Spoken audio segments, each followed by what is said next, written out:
Velhas manias, velhos personagens, velhas formas de pensar do PT. Elas estão todas de volta.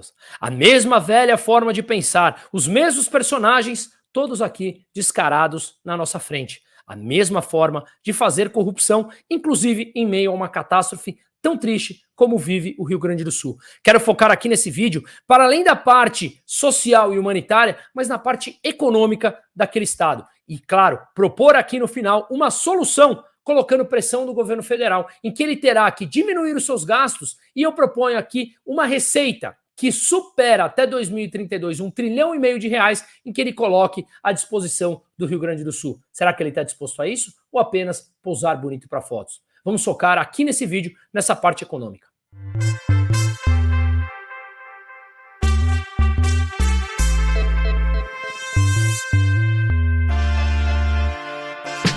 As recentes notícias não deixam dúvidas. A economia brasileira enfrenta um período turbulento, agravado por decisões políticas extremamente controversas. A inflação dispara, o real desvaloriza, e investidores fogem em busca de segurança. Nesse cenário caótico, o medo de perder tudo nunca foi tão real. Mas onde muitos veem crise e desespero, você pode enxergar uma oportunidade de ouro. Apresentando o workshop Caos e Oportunidade, o Brasil e suas perspectivas financeiras. Esse evento é exclusivo e sua chance de entender o panorama atual e aprender a proteger e também tirar vantagem com o seu patrimônio em meio a tamanha incerteza. Com especialistas renomados em finanças e economia, Caos e Oportunidade oferece estratégias práticas para a gente navegar na estabilidade econômica, aprender a identificar oportunidades que apenas os mais atentos conseguem ver. Blindagem financeira robusta. Implemente táticas comprovadas para proteger seu patrimônio das garras de políticas econômicas erráticas e muitas vezes mal intencionadas.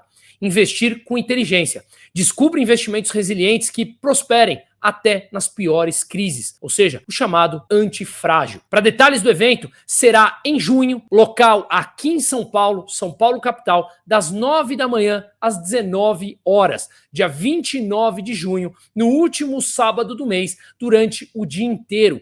Evento promovido justamente para que tenhamos oportunidade não apenas de debater, mas entendermos toda uma nova perspectiva e, obviamente, fazermos relacionamento entre todos os envolvidos que pensam mais ou menos parecido. Não deixe o caos político e econômico decidir o seu futuro financeiro. Clique no botão na tela ou na descrição e inscreva-se agora. As vagas são realmente limitadas por lote, então fique atento e não deixe também essa oportunidade passar. Inscreva-se hoje e assegure seu lugar nesse evento. Apenas cadastrados nessa lista estão garantindo a sua vaga. Vamos juntos proteger o seu, o meu e o nosso futuro financeiro e comece a ver o caos como uma verdadeira oportunidade que muitas vezes passa na nossa cara. O Rio Grande do Sul é um dos principais estados brasileiros. Ele é o 5º maior estado brasileiro no PIB, mas ele representa 6% do PIB total. Claro, a gente vê aqui uma disparidade. Apesar da importância do Rio Grande do Sul como 5º maior estado, ele representa 6% do PIB. Mas mesmo assim, ele representa uma importante parte na produção agrícola brasileira. Ele é o maior produtor de arroz. Ele é um dos principais produtores de soja, de trigo, além de indústrias pesadas, como a Gerdau, como a WEG, grandes empresas brasileiras. Portanto, o estado ele tem uma importância muito grande. Mas como ele representa 6% do PIB nacional, é bem provável que o PIB brasileiro não tenha um impacto tão brutal quanto se fosse, de repente, um estado como São Paulo, que representa muito do PIB nacional. Mas, claro, sentiremos inevitavelmente, já estamos sentindo, repito, antes que façam qualquer julgamento, esse vídeo está focado na parte econômica, deixando um pouco de lado a parte social e humanitária, que já tivemos oportunidade em analisar em outros vídeos e, obviamente, nesse momento é a parte mais importante. Mas, claro, os efeitos, por exemplo, da alta do preço do arroz e outras commodities, sim poderá chegar em território nacional. Vamos lembrar também que foi anunciado essa semana pelo presidente Luiz Inácio um novo cargo. Ele pegou o seu ministro da Secretaria de Comunicação, Paulo Pimenta, ligado ao PT, que pertenceu ao primeiro escalão do governo Dilma, esteve sempre ligado à ala ideológica do PT e hoje representa, sim, o primeiro escalão desse governo. Pois bem, Ele, Paulo Pimenta, ministro da Secretaria de Comunicação, que, no seu comando, há poucos dias, ele encaminhou ao Ministério da Justiça e ao Ministério Público um ofício justamente pedindo abertura de investigações contra influenciadores digitais e contas em redes sociais por disseminar informações que eles consideram fake news. As verdades que, obviamente, vêm derrubando a popularidade desse governo, que deveria ter popularidade zero, justamente por todo o seu histórico. Mas, enfim, as pessoas cometem esse tipo de deslize, não querem abrir o olho para a realidade e acabam apoiando o que tem de pior na história brasileira. E dentre essas piores está, obviamente, o PT. Pois bem, o Paulo Pimenta, através da sua Secretaria de Comunicação, encaminhou esse ofício para querer mais uma vez calar os influenciadores digitais. Esse mesmo Paulo Pimenta é quem o Lula indicou agora para o cargo em que ele criou, para visualizar, para acompanhar, para fiscalizar a reconstrução do Rio Grande do Sul. Vamos lembrar que Paulo Pimenta é gaúcho e ele vai concorrer nas próximas eleições a senador pelo Rio Grande do Sul ou até mesmo a governador do estado. Ora, ele é um opositor do governador atual. Inclusive, dentro do próprio PT, já há discursos contra essa indicação pelo fato de parecer um palanque político. Será que Lula está indicando Paulo Pimenta para sair bonito nas fotos nessa reconstrução gaúcha e que ele possa angariar votos para as próximas eleições?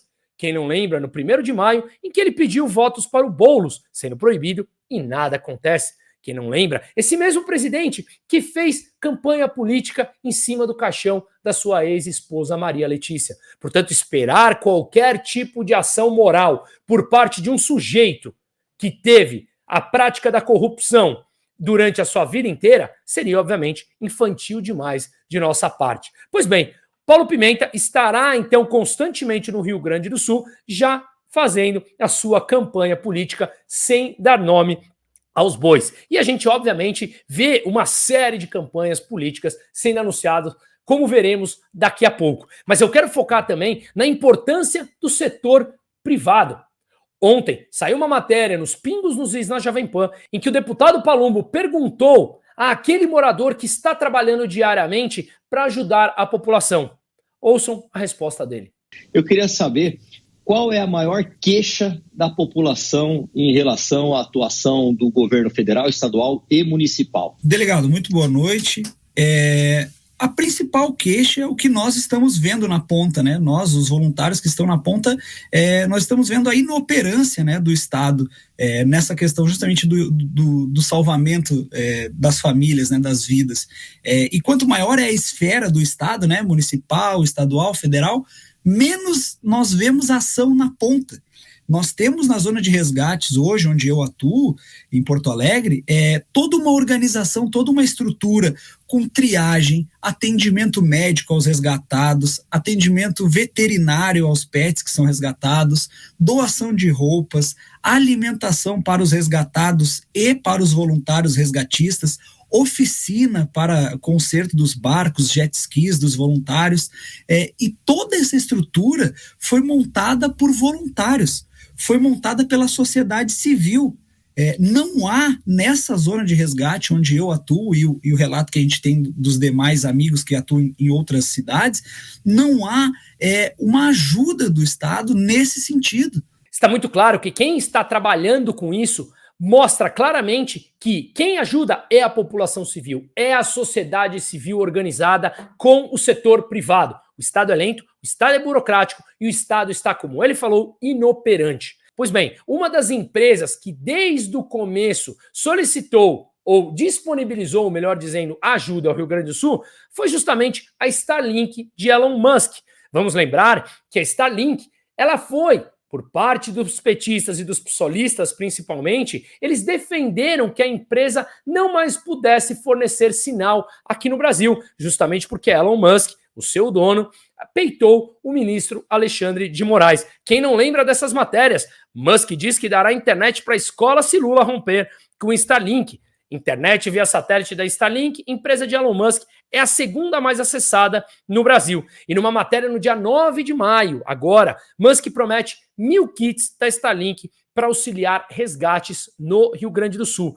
3 dias depois, uma nova matéria mostra: chegam ao Rio Grande do Sul antenas da Starlink para estabelecer conexão à internet durante enchente. Portanto, a gente vê claramente tanto o Elon Musk como tantos outros da iniciativa privada, Luciano Hang, Neymar, tantos outros anônimos, em que se disponibilizaram, seja com dinheiro, seja com ajuda realmente arregaçando as mangas, seja disponibilizando seus aviões, seus barcos, seus jet skis, suas casas, não importa seu tempo, compartilhando conteúdos, não importa, de alguma forma, o setor privado ajudando muito mais operante, efetivo e eficiente do que o próprio Estado. Quer ver uma campanha que ficou até mesmo assustadora? E eu digo assustadora porque saiu de um tweet da Mônica Bergamo. A Mônica Bergamo, que é um braço do governo petista dentro de outro meio de comunicação, que também é um braço petista, a Folha de São Paulo, uma das que parece que está pulando do barco desse desgoverno. A Mônica Bergamo escreveu: desconfie de quem diz estar fazendo o bem, filmando sua própria suposta bondade o tempo inteirinho. Ora, é a foto da Janja, mostrando, olhando com um sorriso, as cestas básicas, uma em cada assento de um avião. Será mesmo isso eficiência? Com tanta gente precisando, a gente coloca apenas uma sacolinha por assento para aparecer na foto sorridente? Ou será que é muito mais eficiente essa foto de baixo, como um avião de alguém privado que disponibilizou um espaço e ali está totalmente organizado para caber o máximo possível de produtos e doações que possam destinar ao povo gaúcho? É claro, o casal simplesmente quer publicidade, buscando nitidamente um apoio que vem perdendo. Basicamente, esse apoio deveria ser zero. Mas enfim, como a gente falou, vamos mostrar aos poucos às pessoas que quem apoiou o que há de pior no Brasil está mostrando novamente as suas caras. Inclusive, no Rio Grande do Sul, o Lula falou em ser candidato mais de 10 vezes. Olha o alto ego desse sujeito. Olha o alto pedestal que ele fala em que ele deveria viver até 120 anos para justamente poder concorrer mais vezes, como se o povo o quisesse. O cara não consegue perceber as mudanças no mundo. Ou será que o novo regime brasileiro não permitirá mudanças? O que causa mais revolta é um senhor desse, que já se comparou a Deus, achar que pode viver até os 120 anos. Que azar do Brasil se isso acontecer. Mas vamos então às ações efetivas que o governo anunciou. Essa semana ele anunciou um auxílio de R$ 5.100 a quem perdeu os seus móveis. Além do mais, o governo falou que vai comprar imóveis para os desabrigados por conta dessa enchente. Além do mais, ele anunciou também o saque do FGTS, Fundo de Garantia por Tempo de Serviço, no valor de até R$ 6.200 e inclusão de 21 mil famílias no Bolsa Família. Isso vai representar um gasto de 1,2 bilhão de reais para 200 mil famílias dentro do programa do Bolsa Família. Quero fazer um parênteses aqui justamente ao FGTS. Vamos lembrar que o FGTS é quando o governo toma uma parte daquilo que você produz, coloca numa conta do FGTS em que ela rende. A rentabilidade do capital do FGTS é TR mais 3, taxa referencial mais 3. E quanto rende essa TR? Por volta de 1,5% ao ano. Estamos falando de uma rentabilidade de 4,5% ao ano, quando o CDI está 10,5%. É claro que o governo apenas permite que você retire o teu FGTS nas condições que ele determinou interessante para ele mesmo, o governo. O dinheiro é seu, você trabalha para isso, ele impõe uma rentabilidade bem abaixo daquelas que você poderia ter, menos da metade da que você poderia ter se você comprasse título público, mesmo que fosse para financiar esse governo. Com título Selic hoje você ganha 10,5% ao ano e a rentabilidade do FGTS é de por volta de 4,5% ao ano. É claro que isso é um roubo. O governo, de forma coercitiva, toma parte daquilo que você produz, te coloca uma rentabilidade que você não tem acesso e só permite você sacar o seu dinheiro nas condições que ele diz interessante. Interessante para quem? Feito esse parênteses aqui com o FGTS, medidas anunciadas na semana passada que chegam a quase 51 bilhões de reais. Vamos lembrar que desses quase 51 bi, 50,9 bi, 43 são empréstimos. O que nós estamos falando aqui que não é dinheiro novo, não é doação, e eu não quero fazer nenhum tipo de juízo de valor. Estou falando que são empréstimos. Portanto, é uma dívida que o Estado do Rio Grande do Sul está contraindo com a União. Claro, poderá pagar de forma mais amigável, mais longa, com juros subsidiado, mas é uma dívida. Portanto, não se assustem quando lerem que isso é uma dívida. E essa dívida, em algum momento, terá que ser paga. Um outro ponto importante que foi aprovado pelo Legislativo é que agora o Rio Grande do Sul terá um prazo de 3 anos para pagar os juros e o principal de sua dívida. Ou seja, ele terá 3 anos em que ele não precisará pagar os juros nem o principal de sua dívida. Não é perdão de dívida, é simplesmente um espaço de 3 anos sem que ele tenha que pagar os juros ou o principal dessa dívida. Apenas os juros do estoque total da dívida de 100 bilhões do Rio Grande do Sul com a União representa por volta de 11 bilhões de reais de, digamos, tranquilidade no caixa ou fluxo de caixa que não terá que ser pago em 11 bi por conta desses juros nos próximos 3 anos. Repito, não é um perdão da dívida, é sim um espaço de 3 anos sem que eles tenham que pagar os juros ou o principal dessa conta, tá? Outro ponto importante em que o governo anunciou que fará uma compra, importação de arroz para que o preço venha para baixo. Mas olha aqui, mais uma campanha política falada diretamente. O governo vai comprar o arroz e vai colocar o logotipo do governo federal, falando que esse arroz só pode vender no preço máximo de R$4. Ora, em que planeta, em que fase da vida, em que fase da história, colocar preço teto em produtos ou serviços funciona? É claro que sempre teremos pessoas mal intencionadas que conseguirão um lote extra de arroz para vender no mercado negro, quando acabará, porque estipular preço teto sempre leva à escassez do produto. Quando esse produto acabar, terão nas mãos apenas aquelas pessoas com mais produtos no mercado negro vendendo a um preço muito mais alto. Não precisa ser nenhum gênio da economia para entender isso. Qualquer parte da história, em qualquer país, funciona dessa maneira. Mas o governo quer mesmo é fazer propaganda para mostrar que ele está tentando fazer alguma coisa. E, portanto, eu deixo aqui uma solução clara. Vamos lembrar que a PPSA é uma empresa que administra o pré-sal, é uma empresa do governo federal, portanto, uma empresa estatal que faz a gestão dos recursos do pré-sal. Peguei um relatório deles, mostrando aqui no slide 23, em que fala das receitas destinadas aos cofres públicos, considerando o montante estimado com a comercialização de óleo da União sob a gestão da PPSA, os royalties advindos da produção em regime de partilha de produção e os títulos recolhidos pelas empresas produtoras, o total de recursos destinados aos cofres públicos podem alcançar cerca de 344 bilhões de dólares no período de 2023 até 2032. Isso nós estamos falando de mais de R$1,5 trilhão de reais. Por que então, governo federal, o senhor não corta os seus gastos ineficientes e cada vez mais crescentes de forma exponencial e destina uma parte desse recurso de R$1,5 trilhão para reconstruir o Rio Grande do Sul? É claro que depois que a água baixar, nitidamente serão necessários mais de 100 bi. Ninguém consegue fazer nenhuma estimativa e as que estão sendo feitas, obviamente, está muito subestimada. Vamos lembrar que depois que a reconstrução começar, é claro que veremos o PIB subir. Você demanda mais força de trabalho, mais cimento, mas enfim, tudo para reconstruir fábricas, maquinários, pessoas, infraestrutura. Só que o PIB não metrifica o que o Rio Grande do Sul ficou mais pobre e retrocedeu no tempo para que ele tenha que construir tudo de novo para voltar à etapa que ele estava anterior às enchentes. Ou seja, o PIB captura o crescimento, mas ele não captura o que foi prejudicado e quanto mais pobre o estado do Rio Grande do Sul ficou por ter que voltar ou parar tanto tempo no tempo com a sua produção, com a agricultura, com o maquinário, com o comércio, com os serviços e todo o resto do funcionamento da economia do Rio Grande do Sul. Portanto, muita atenção quando falarem do crescimento do estado e atribuindo isso a uma gestão de um político A ou B. Vamos lembrar e deixar muito forte aqui a presença do mercado privado. Este sim sempre traz muito mais eficiência e dinamismo à economia. Para a gente ir terminando, uma matéria que saiu que a recuperação da BR-116, realizada por empresários e moradores em Vila Cristina, será entregue nessa quarta-feira.